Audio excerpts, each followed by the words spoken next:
Assalamualaikum warahmatullahi wabarakatuh. Perkenalkan, nama saya Dwi Rianti, calon guru pergerak angkatan 11 Kota Semarang. Pada kesempatan kali ini saya akan melakukan wawancara kepada 3 kepala sekolah mengenai kasus dilema etika di lembaga masing-masing. Pada kesempatan hari ini saya bersama Ibu Haryati dari TK Miftahul Janah Kota Semarang. Selamat siang Ibu. Selamat siang Ibu. Bagaimana kabarnya hari ini Bu Haryati? Alhamdulillah sehat, semoga selalu bahagia. Seperti janji temu kita kemarin, pada kesempatan hari ini saya ingin meminta waktu sedikit kepada Ibu Haryati. Kita sedikit berbincang mengenai kasus dilema etika di TK Miftahul Janah. Apakah Ibu bersedia? Insya Allah siap Ibu. Oke, kita mulai saja langsung Bu Haryati ya. Selama ini bagaimana Anda dapat mengidentifikasi kasus-kasus yang merupakan dilema etika di TK Miftahul Janah? Baiklah Ibu, bahwa untuk mengidentifikasi kasus-kasus itu memang tidaklah mudah. Kita perlu pengamatan berhari-hari, mungkin bahkan membutuhkan beberapa bulan. Jadi agar kita tepat dalam mengidentifikasi apakah ini termasuk kasus dilema etika atau bukan. Bisa disampaikan kepada kami salah satu kasus dari dilema etika yang pernah dihadapi Bu Haryati?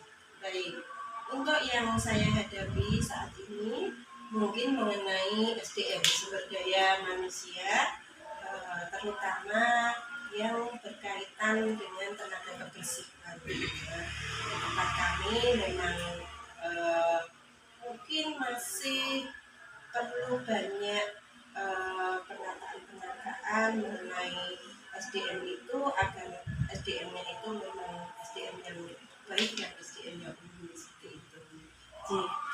Selama ini bagaimana Anda menjalankan pengambilan keputusan di sekolah Anda, terutama untuk kasus-kasus di mana ada dua kepentingan yang sama benar atau sama-sama mengandung nilai dari kebajikan?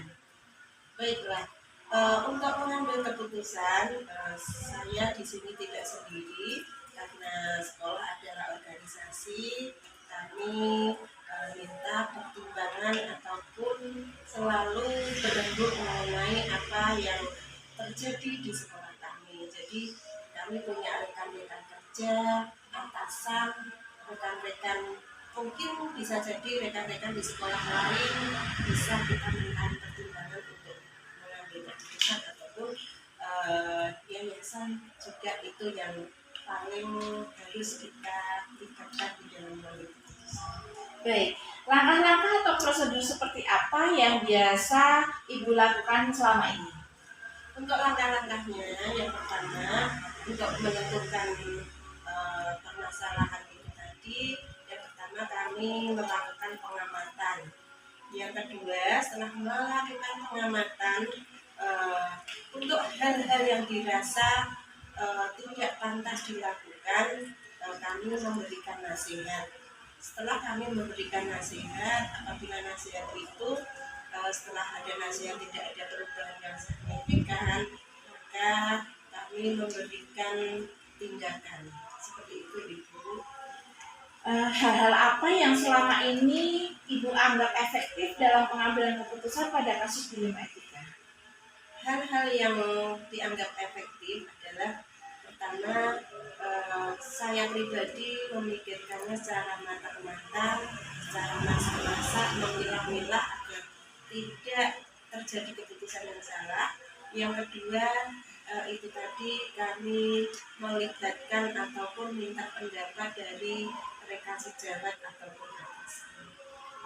Selanjutnya Bu Haryati, hal-hal apa saja yang selama ini merupakan tantangan dalam pengambilan keputusan pada kasus dilema etika di lembaga? Hal-hal yang menjadikan tantangan bagi kami yaitu hal ini adalah mungkin yang menyangkut tentang perasaan, karena orang Jawa terutama saya itu mungkin ada perasaan enak tidak enak, tetapi hal itu tidak menjadikan hal yang utama karena saya berprinsip bahwa hal yang benar adalah benar. benar, hal yang salah adalah salah. Jadi kebenaran itu tetap kami mempertimbangkan perasaan-perasaan juga, agar dalam mengambil keputusan itu kita tidak hanya mementingkan akal saja, tapi jiwa dan akal kita libatkan bersama. Selanjutnya Bu Haryati, apakah Anda memiliki tata kala atau jadwal tertentu dalam sebuah penyelesaian kasus dilema etika? Apakah Anda eh, langsung menyelesaikan di tempat atau memiliki jadwal tertentu untuk menyelesaikannya, atau prosedur seperti apa yang Anda jalankan? Untuk menyelesaikan sebuah dilema etika, karena hal itu terjadi biasanya spontan atau tidak terukur waktu, maka saya menyelesaikannya pada waktu terjadi hal-hal yang tidak kita inginkan yang terjadi dilema etika. Jadi sesegera mungkin hal-hal yang menyangkut untuk memutuskan dilema etika kita selesaikan dengan secepatnya, tetapi dengan tidak gerusa-gerusu, tetap mempertimbangkan kebijaksanaan, tetap mempertimbangkan keadilan, dan tetap mempertimbangkan bahwa putusan-putusan itu nantinya tidak akan istilahnya merugikan sebelah pihak. Adakah seseorang atau faktor apa yang selama ini mempermudah atau membantu Anda dalam pengambilan keputusan dalam kasus dilema etika? Dalam menyelesaikan keputusan dilema etika, yang pertama saya berusaha untuk mengkomunikasikan, mengajak berembuk dengan rekan-rekan sejawat, dengan yayasan, tetapi saya tidak melupakan Gusti Allah, karena kita semua tahu kita manusia yang beragama, tentu saja kita meminta petunjuk juga dari Allah Subhanahu wa taala agar dalam penyelesaian kasus-kasus yang ada di sekolah kami adalah penyelesaian yang baik dan bijaksana. Dari semua hal yang telah disampaikan, pembelajaran apa yang dapat Anda petik dari pengalaman Anda dalam mengambil keputusan di dilema etika? Selama ini pelajaran yang dapat saya ambil adalah bahwa untuk memutuskan sesuatu itu tidaklah mudah, perlu pemikiran yang hati yang bersih dan jernih, perlu juga masukan-masukan dari rekan-rekan sejawat ataupun atasan, dan kita juga perlu mendekatkan diri pada Allah, mendekatkan diri pada Tuhan Yang Maha Esa, agar keputusan-keputusan yang kita ambil tidaklah keliru atau tidak salah. Luar biasa sekali Bu Haryati. Ini ilmu yang sangat luar biasa yang dapat saya petik pada wawancara kali ini. Saya mendapatkan banyak sekali inspirasi dalam pengambilan keputusan di dilema etika ini. Terima kasih sekali, terima kasih atas waktu yang diberikan kepada saya. Sukses selalu Bu Haryati. Sama-sama, terima kasih Ibu Wirianti, sukses juga untuk terima kasih.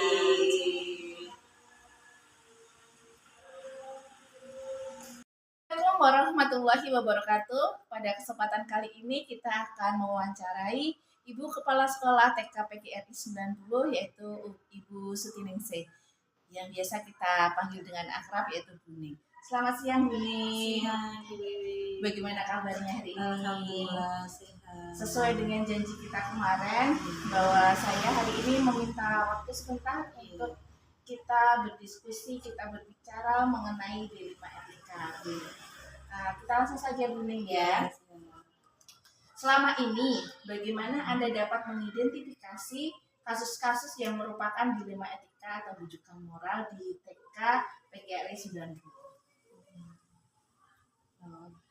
Berdasarkan kasus itu, kami memutuskan dari beberapa pilihan-pilihan yang kami miliki pada saat mengidentifikasi dilema-dilema yang ada di lembaga kami. Itu kami memutuskan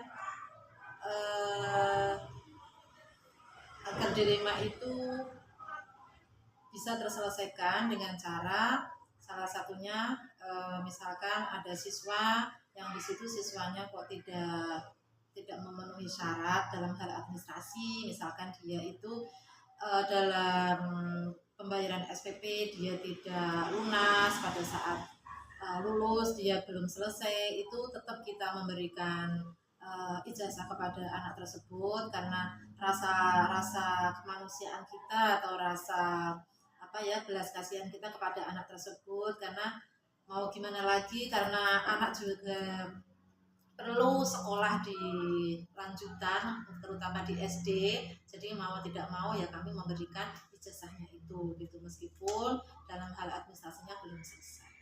Mungkin begitu ya.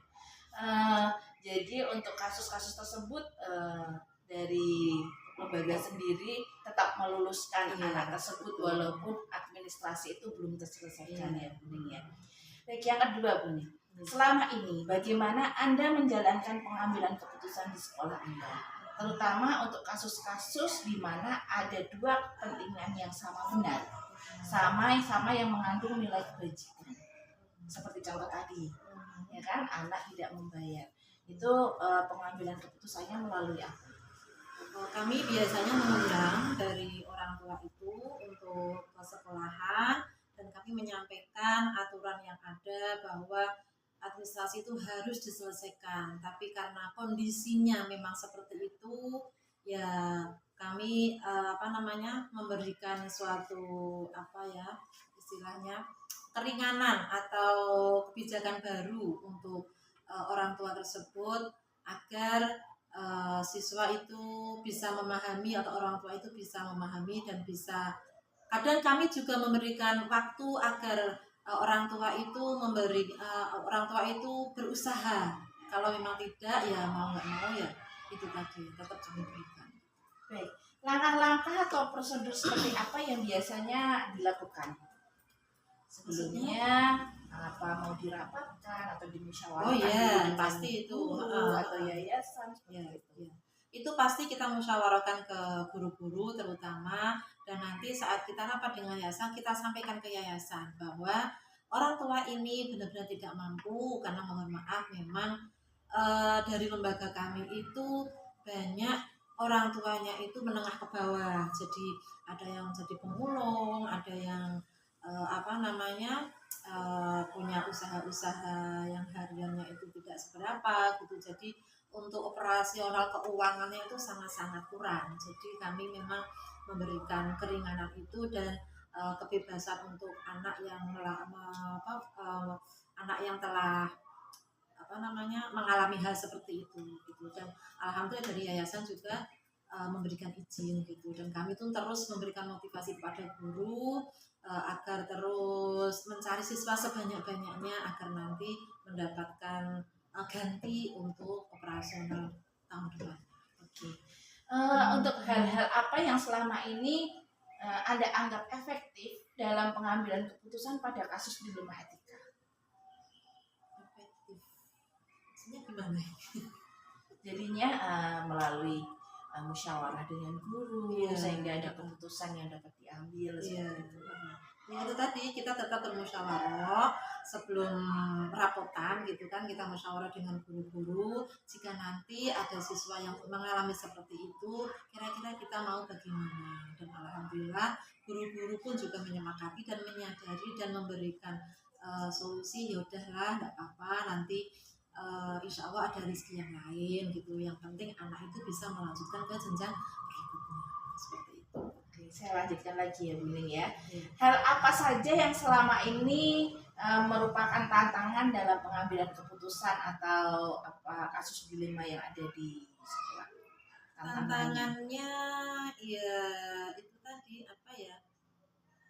kita lebih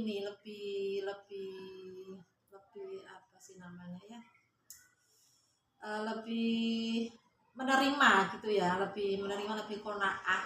Jadi ya sudahlah gitu, akhirnya begitu. Jadi kita menerima apa adanya dengan kondisi yang seperti itu.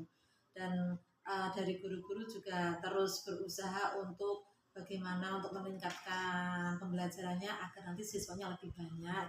Jadi bisa saling menutup antara siswa satu dengan siswa yang lain gitu. Anda sendiri memiliki jadwal atau tata kala waktu dalam sebuah penyelesaian kasus dilema etika tidak? Waktu ya. Waktunya ya lumayan ya, maksudnya begini, dalam hal dilema itu kami dari guru-guru terus memberikan masukan-masukan kepada siswa itu atau orang tuanya. Setiap bulan kita memberikan surat, terus nanti 3 bulan sekali beliau kami panggil seperti itu. Cuman ya mau bagaimana lagi, saat diberi surat belum ada respon, saat dipanggil juga tidak datang ke sini, dan saat terakhir mau rapotan itu dia baru menyampaikan bahwa keuangannya baru kolab atau tidak ada Bu, baru untuk operasionalnya lain. Baik, itu suatu bentuk prosedur ya. Jadi kita dari awal sudah memberikan surat Memanggil, terus sudah menyampaikan ya. Tahapannya sudah sampai itu, sampai di batas akhir juga masih tetap sama. Memang dari segi keuangan juga tidak mampu, makanya tetap ada keputusan seperti itu. Baik, adakah seseorang atau faktor apa yang selama ini mempermudah bantuan Anda dalam mengambil keputusan dalam dilema etika? Maksudnya di sini adakah seseorang, entah itu guru dari yayasan atau dari wali murid yang lain yang ikut membantu dalam pengambilan keputusan? Ya pasti kami telah dibantu oleh yayasan ya, karena didukung oleh yayasan. Ketika ada siswa yang seperti itu, kita mau nggak mau harus mengikhlaskan, karena siapa sih yang mau seperti itu gitu ya, karena itu kan kondisi mereka sudah berusaha semaksimal mungkin tapi ternyata kondisinya masih seperti itu. Jadi dari yayasan juga sangat mendukung dan tidak memaksa untuk memaksa untuk jangan dikasihkan ijazah, itu tidak. Jadi tetap kebijakannya tetap diserahkan ke lembaga. Baik, dari semua hal yang telah disampaikan, pembelajaran apa yang dapat Anda petik dari pengalaman Anda dalam pengambilan keputusan? Pelajaran kami ya untuk keputusan-keputusan yang tadi yang telah kami berikan itu, satu, kita harus bertoleransi atau memberikan nilai sosial, nilai perhatian kita, nilai nilai sosial kita terhadap sesama manusia, karena namanya manusia itu nilai sosialnya juga tidak sama gitu ya, karena ada beberapa jenjang gitu, ada yang mampu, ada yang tidak mampu seperti itu. Jadi kita harus bisa memahami kondisi siswa yang seperti itu gitu. Yang penting siswa itu bisa sekolah, nantinya akan menjadi anak yang berprestasi, nanti menjadi anak yang baik, menjadi anak yang nantinya bisa melanjutkan ke jenjang berikutnya. Luar biasa sekali. Terima kasih Bu Ning untuk kita berbincang pada siang hari ini. Sukses selalu. Semoga aja ke depan muridnya semakin banyak. Permasalahan-permasalahan di dilema etika juga sudah bisa teratasi. Walaupun tadi memang kita legowo ya dengan kondisi seperti itu. Baik, terima kasih sekali. Sukses selalu Bu Ning. Selamat siang. Terima kasih. Sama-sama. Selamat siang. Pada siang hari ini saya bersama Ibu Tanti dari KB Bagimu Negeri Ngalian Semarang. Pada kesempatan kali ini kita akan berbincang mengenai dilema etika. Selamat siang Bu Tanti. Selamat siang Bu. Maaf ini mengganggu waktunya. Sesuai dengan jadwal kita kemarin bahwa hari ini saya akan merepotkan Ibu Tanti. Kita akan berbincang mengenai dilema etika. Sudah siap Bu Tanti? Siap. Kita mulai ya. Selama ini bagaimana Anda dapat mengidentifikasi kasus-kasus yang merupakan dilema etika atau rujukan moral di KB Bagimu Negeri? Oke. Terima kasih untuk pertanyaannya, Bu Wiwi. Kita ada dilema etika di dalam kelas KPPK Bagimu Negeri. Di situ kita menerima anak yang spesial di mana anak tersebut bisa maksudnya bisa mengikuti untuk yang pembelajaran, tapi untuk perilakunya yang mungkin belum terkendali, jadi anak itu mengganggu temannya sehingga pembelajaran tidak kondusif. Ya.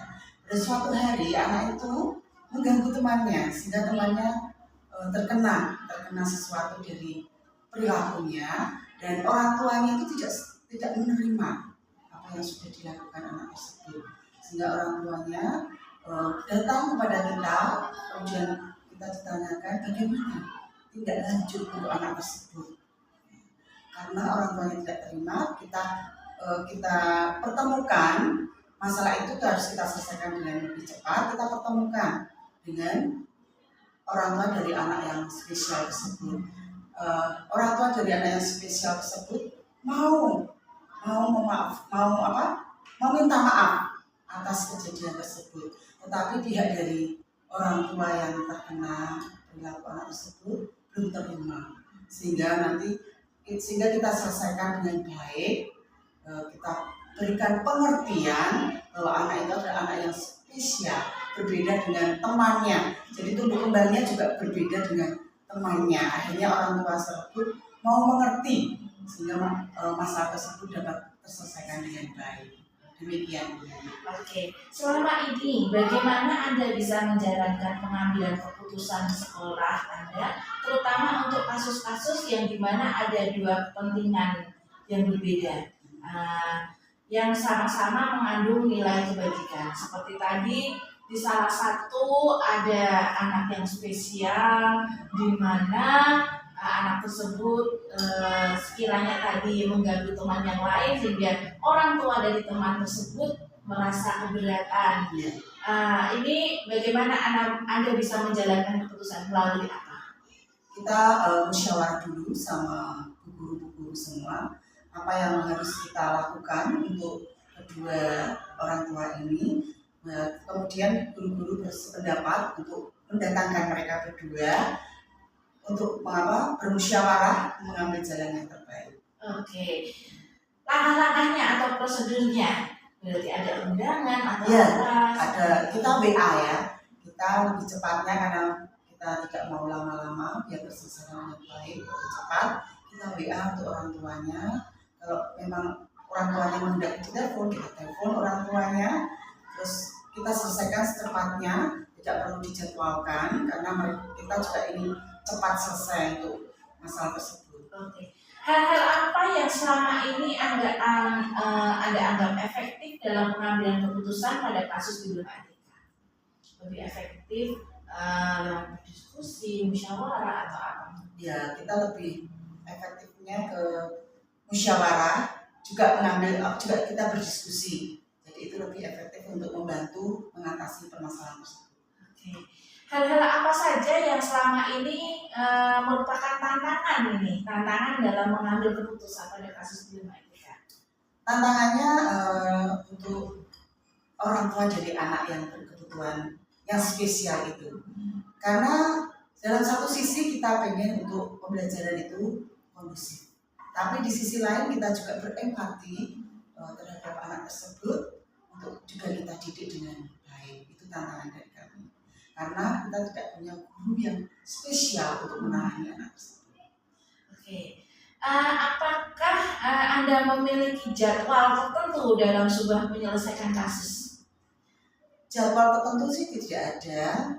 Mungkin kalau ada jadwal tertentu, kita menyesuaikan dengan orang tua. Misalkan kalau ada suatu permasalahan, kapan kita mau selesaikan dengan baik, harus ditemukan. Jadwal-jadwal tertentu tidak ada. Baik. Adakah seseorang yang selama ini dapat mempermudah atau membantu Anda dalam mengambil keputusan? Ya, yang mempermudah mungkin ada yayasan, ada teman sekerja saya, ada ibu kepala TK juga ada, jadi mereka juga turut membantu. Baik, dari semua hal yang telah kita sampaikan, pembelajaran apa yang dapat dipetik oleh Anda dari pengalaman Anda mengambil keputusan di rumah? Pembelajaran yang diambil dari itu semua adalah kita belajar berempati terhadap anak-anak yang memiliki anak-anak yang spesial dari tumbuh kembang anak-anak yang normal. Seperti itu Bu Wiwi. Luar biasa sekali Bu Tanti. Terima kasih. Ini guru yang luar biasa bisa menerima anak spesial Yes. di kelasnya, Oke. walaupun tidak ada pendampingan Ya. dari guru khusus. Luar biasa sekali. Sukses selalu Bu Terima Tanti, kasih, Bu sehat Wiwi. selalu. Amin. Semoga KB Bagimu Negeri tambah sukses, banyak muridnya juga. Amin. Terima kasih sekali. Ya.